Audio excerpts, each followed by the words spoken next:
Bonjour à toutes et tous, petit tuto pour choisir sa raquette débutant en fonction de votre budget, en fonction de votre envie de jouer au tennis de table, quelle raquette choisir. Alors tout d'abord ce qu'il faut savoir c'est l'âge du débutant, parce que si maintenant on a un débutant qui a entre 4 et 9 ans, eh bien on va plutôt choisir un manche junior. Donc qu'est-ce qu'un manche junior? C'est un manche qui est un peu plus petit en termes de longueur, parfois aussi en termes d'épaisseur, pour que l'enfant puisse bien tenir sa raquette. Donc je vous montre un exemple et puis je vais expliquer les raquettes, mais voilà, on a ici, j'ai une raquette junior, une raquette senior pardon, et une raquette junior. Voilà, on voit un petit peu au niveau de la caméra donc la différence ici qu'on va retrouver de longueur sur le manche, ainsi qu'une légère différence sur la rondeur de la raquette qui serait un peu plus petite sur la manche junior. Donc ça c'est important. Pour des joueurs débutants qui ont entre 4 et 9 ans, on va plutôt opter pour un manche junior. La deuxième chose qu'il faut savoir, qu'est-ce que vous souhaitez faire? Est-ce que vous souhaitez simplement aller dans un club de temps en temps taper la balle, ou alors est-ce que vous voulez vraiment vous impliquer, atteindre le niveau de compétition? Et donc là ça va aussi vous aider à choisir votre raquette. Donc si maintenant vous êtes plutôt partant une fois de temps en temps et peut-être même chez vous,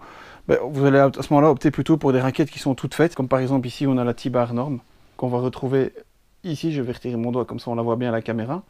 Donc la raquette Norm, voilà, c'est une raquette où il y a déjà deux revêtements à poser dessus. C'est plutôt des raquettes qui ont une caractéristique au niveau contrôle assez importante. Voilà, elle propose un bon niveau de contrôle. Par contre, au niveau vitesse, ce sont vraiment des raquettes qui sont plutôt lentes. Mais c'est ce qui permet aussi d'avoir l'avantage, c'est que la lenteur permet aussi d'avoir plus de contrôle et donc de pouvoir mettre plus souvent la balle sur la table. C'est aussi une raquette que je vais plutôt conseiller à des clubs d'avoir ce style de raquette. Voilà, celle-ci par exemple, elle fait 19,90 €. Voilà, les clubs les gardent chez eux dans une armoire ou dans un local pour entraîneurs. Et en fait, si une nouvelle personne passe la porte, on va plutôt lui prêter ce style de raquette. Comme ça, on ne sait jamais si la personne vient tomber ou si elle vient accrocher la raquette contre un coin de table, ça ne coûte pas grand-chose. Et c'est surtout que ça permet d'avoir une raquette à faible budget pour justement donner goût aux nouveaux joueurs qui passent la porte d'un club. Donc on va la retrouver ici avec un manche senior. L'autre raquette que j'ai montrée, voilà, qui est prémontée, c'est la Samsonov Junior qu'on retrouve ici aussi. Donc là, on est sur une raquette à 21,90 €. Cette raquette, le gros avantage pour moi, c'est voilà, au-delà du fait qu'elle est adaptée pour une petite main, ça permet aussi de proposer une raquette à petit budget pour des enfants qui n'ont peut-être pas tout de suite soin de leur raquette, donc qui vont les laisser traîner, qui vont peut-être marcher dessus. Donc voilà, ça coûte 21,90 €, ça met un peu d'effet, aussi le contrôle est bon. La vitesse, voilà, c'est très lent aussi, c'est ce qui permet d'avoir ce couplage vitesse-contrôle et donc pouvoir mettre plus souvent la balle sur la table. C'est une raquette à budget mais relativement sympathique pour les premiers pas pongistes pour des enfants entre 4 et 9 ans. Sinon après on peut monter en gamme au niveau des raquettes. Donc là je vais toujours rester sur une raquette prémontée, mais je vais juste la montrer même si j'ai un peu, je veux dire, mis la raquette montée comme étant des raquettes pour découvrir sur 2-3 séances. Je vais quand même présenter celle-ci, c'est cette raquette. Elle est dans un bel emballage qui s'appelle la Volcano X. Donc elle est montée avec deux revêtements sur un bois qui s'appelle évidemment Volcano X, et le revêtement, je ne sais pas si on va le voir comme ça, je remonte ici le Volcano au niveau des revêtements. Ce sont deux revêtements qui sont aussi vendus à part. Donc voilà, normalement un revêtement à part qu'on va venir à poser sur un bois, mais ça se présente sous forme carrée. Et donc on les revend aussi à part. Les deux revêtements font 17,90 € et la raquette ici complète elle fait 39,90 €, donc il n'y a pas une grosse différence pour le prix du bois. C'est aussi un peu une raquette club que les clubs peuvent avoir à disposition, avec le gros avantage, c'est qu'elles mettent beaucoup plus d'effet, un peu plus de rapidité que les raquettes que j'ai montrées, et on se rapproche tout doucement de sensations, je parle bien de sensations, d'une raquette de compétition. Voilà, ça permet surtout de découvrir le tennis de table sur 3-4 mois. L'usure des revêtements est quand même relativement rapide, on est à... allez, si on s'entraîne 2 fois par semaine, on en a pour 3-4 mois, mais au moins comme ça on découvre les effets aussi, le contrôle, et on se rapproche de la compétition. Donc là, on a la raquette Volcano X. Une autre raquette que j'aime bien, plutôt dans le style de la Volcano X, un tout petit peu plus cher au niveau budget, puisqu'on va tourner aux alentours des 50 €, c'est justement de prendre toujours ces deux revêtements Volcano, je vous montre ici, en épaisseur de 1,8 mm. Je vais expliquer après les épaisseurs. Donc en épaisseur de 1,8 mm, sur laquelle on va, avec ces deux revêtements, on va venir apposer sur le bois Champ, le T-Bar Champ qu'on voit ici. On va venir apposer les deux revêtements et construire votre raquette. Ce qui est bien avec le T-Bar Champ, clairement on a vraiment plus de sensations encore que sur la Volcano X. On est proche d'un bois vraiment de compétition, mais ce qui est surtout intéressant, c'est donc son prix de 16,90 €. La plupart du temps, je ne conseille pas non plus trop des bois entre 10 et 15 € parce qu'ils sont assez lourds. Ici, voilà, on est sur un bois de 85 grammes, très bien terminé au niveau du bois. La seule chose qu'il y a, c'est qu'il n'est pas traité, donc si on passe sa main vraiment ici sur le cœur de la raquette, on sent directement un petit peu les rainures du bois et c'est un peu comme s'il était déjà un peu poncé. Ici on est aussi sur un bois avec les revêtements, mais pareil, on est parti pour entre 6 mois et une petite saison si vous n'avez pas encore commencé les compétitions.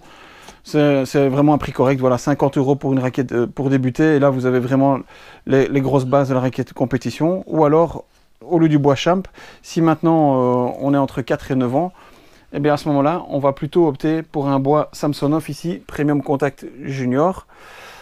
Donc avec ce petit manche qu'on va voir là, donc même principe que la raquette que j'ai montré tout à l'heure, un manche junior, et sur laquelle on va venir apposer 2 revêtements Volcano à 17,90 €. Le bois, lui, est aux alentours de 25 €. Vraiment, là, par contre, on a vraiment avec un bois avec une belle finition, aussi un bon traitement sur la surface. Je conseillerais plutôt cette raquette-ci pour des enfants de 4 à 9 ans, mais qui ont déjà une bonne base technique, et éventuellement qui sont déjà prêts à jouer quelques compétitions. Donc celle-ci, c'est plutôt la découverte. Mais le bois Samsonov Premium Junior avec les Volcano, ben là, on est vraiment sur une raquette pour démarrer les premières compétitions. Toujours très intéressant, et on va dire que même si par exemple voilà, l'enfant a 6 ans, ben, il peut vraiment continuer avec son bois jusqu'à 9 ans, c'est vraiment très sympa au niveau de la prise en main, ça reste quand même agréable pour les petites mains. Alors sinon, on va arriver sur ce qu'on appelle des bois all-round. Là on arrive vraiment sur le, entre guillemets, comment je vais appeler ça, pas dire les hauts de gamme, mais en tout cas on monte vraiment en gamme, et on arrive sur du classique en all-round. Donc pour une raquette débutant de compétition, on va parler d'un bois all-round. Et là, le terminologie all-round permet de pouvoir donner comme indication que ce sont des bois avec lesquels on peut jouer aussi bien en attaque qu'en défense. Donc c'est un peu adapté à tous les styles de jeu. Ça permet surtout, adapté à tous les styles de jeu, de pouvoir former son jeu aussi. Donc voilà, on ne sait pas encore est-ce qu'on sera un attaquant ou un défenseur quand on va pousser la porte d'un club. Donc ça va être en fonction de vos entraînements et aussi de vous-même, de votre implication dans le ping, dans le tennis de table. Mais au moins un bois all-round, ça vous permet vraiment de pouvoir jouer toutes les stratégies. Ici j'ai pris aussi un bois T-bar, donc ce qu'on appelle le T-bar 4L avec en chiffre romain. Donc c'est un grand classique, c'est un des bois les plus vendus en Europe et même chez nous au magasin, parce qu'en fait la prise en main est relativement facile, c'est très agréable dans la main. On a tout ce qui est traitement qui est fait sur le bois pour justement avoir un bon bois pour débuter, et la plupart du temps à mon niveau je conseille toujours les 2-3 premières années de jouer avec ce type de bois, même si vous êtes déjà dans la compétition, pour ne pas perdre le contrôle. Le contrôle dans votre jeu, le contrôle de balle aussi, c'est intéressant. Et surtout, ce que je fais aussi, j'associe ce bois 4L avec des revêtements de chez T-bar qui sont ou des T-bar rapides ou des T-bar rapid soft. Alors ce sont des revêtements qui existent depuis des années chez T-bar, à un prix de 30,90 € pièce, le bois aussi. Donc voilà, les deux revêtements plus le bois, on va tourner aux alentours des 90 €. Le nom est rapide, mais ça ne veut pas dire pour autant que ce sont des revêtements rapides. En fonction des épaisseurs, donc je parlais tout à l'heure des épaisseurs de 1,8 mm, ben là c'est pareil, je vais plutôt conseiller du 1,8 pour commencer, en sachant qu'ici, au niveau des épaisseurs, on va le voir, ici ça commence à 1,6 mm et ça se termine à une épaisseur de 2,2 mm. Moi je conseille le 1,8, pourquoi ? Parce qu'en fait, dans les clubs, en majorité, les entraînements sont dirigés vers le côté offensif. Donc il y a très peu de clubs ou d'entraîneurs qui vont accueillir des débutants et qui vont directement les former à la défense. On va plutôt les former à des coups d'attaque. Je vais plutôt partir sur des revêtements ici en 1,8 et éventuellement sur des personnes un peu plus âgées, des personnes de 60 ans et plus, je vais plutôt alors à ce moment-là travailler avec une épaisseur de 1,6 mm. Qu'est-ce qui fait la différence entre les rapides et les rapides soft ? C'est la dureté. Donc on va le voir ici, il y a une échelle de dureté sur le rapide. Ici, donc, on est sur un revêtement qui est médium, ça veut dire en dureté, on tourne entre 40 et 42 degrés. Par contre, ici, on va être plutôt sur un revêtement soft, on va tourner aux alentours des 35 degrés, on le voit ici, donc sur la petite échelle soft. Donc là, on tourne plutôt dans les 37-38 degrés.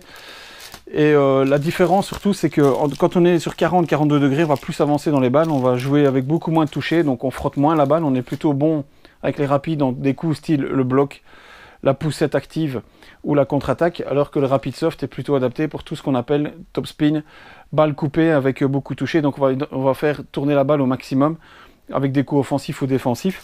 Je dois bien avouer que je suis plutôt partant pour conseiller les rapides au départ que des rapid soft, avec le fait que depuis quelques années maintenant on joue avec ce qu'on appelle une balle en matière plastique, et donc cette matière plastique faisant que le rebond est moins haut et surtout se projette moins vers vous, il faut plus rentrer dans la balle, et donc c'est plus facile de jouer avec un revêtement mi-dur, donc un revêtement qui va tourner aux alentours des 40 degrés. Donc là on arrive plutôt à une raquette de 90 €. Là mon conseil surtout, c'est qu'on est parti aussi sur une raquette où on va pouvoir jouer une année sans trop de difficultés, parce que l'usure des revêtements est très correcte aussi. au niveau des rapides. Ce que je conseille aussi toujours, c'est de prendre une housse. Donc là, voilà, j'ai pris un exemplaire ici. Voilà, j'ai une housse T-bar ici, une T-bar Crown. Des housses, il en existe un peu dans toutes les formes. Donc là, j'ai pris une rectangulaire, mais on peut en avoir aussi en forme de raquette. On peut aussi en avoir avec 2 tirettes dans lesquelles on peut mettre 4 raquettes. Celle-ci, je peux en mettre 2 puisqu'il n'y a qu'une seule tirette. Et alors, on peut avoir aussi des coffrets un peu plus protecteurs, donc des coffrets rigides en aluminium, dans lesquels on peut mettre 1 à 2 raquettes. Donc c'est vraiment l'accessoire et la base pour débuter, c'est d'avoir votre raquette, mais aussi la housse. Très important, parce qu'en fait, une fois que vous avez fini de jouer, vous allez ranger votre raquette dans la housse. Si vous la laissez traîner, votre raquette en main, ou vous la frottez, vous la mettez dans une poche ou comme ça dans votre sac, il va y avoir aussi du frottement qui va se faire et donc vos revêtements vont plus vite s'user. Donc c'est important, c'est d'avoir une housse avec votre raquette pour bien la protéger. Dernier accessoire qu'il faut aussi pour bien débuter, c'est ceci. Donc je vais le reprendre. Donc c'est un nettoyant. Donc ici j'ai pris le T-Bar Grip en l'occurrence, avec une éponge. Donc c'est un vaporisateur avec du détergent spécialement adapté au revêtement.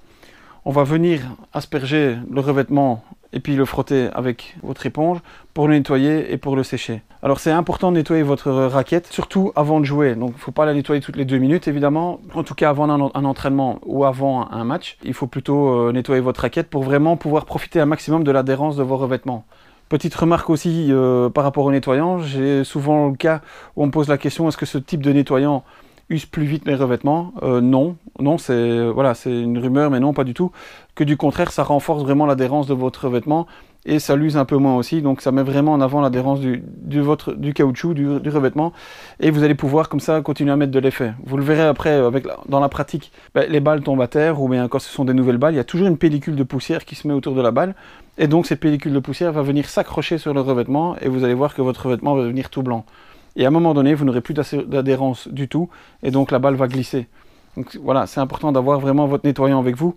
Évitez aussi de faire, ça vous verrez certaines personnes qui prennent le raquette et qui soufflent dessus pour après la nettoyer. C'est vraiment pas bon. Et là par contre, c'est vraiment un geste qui va user vos revêtements plus rapidement que la normale. Il existe aussi d'autres marques, d'autres bois all-round, mais moi je vous ai présenté ce que je conseille au niveau T-Bar, parce que je vous l'ai dit, T-Bar ratisse très large au niveau des raquettes débutants. Ma préférence est plutôt sur la raquette T-Bar 4L avec des rapides, non pas par le prix mais aussi par la qualité. Et important donc c'est d'avoir une housse, un nettoyant et une éponge avec vous pour avoir le matériel de base et donc pratiquer le tennis de table avec des entraînements pour vous diriger vers la compétition.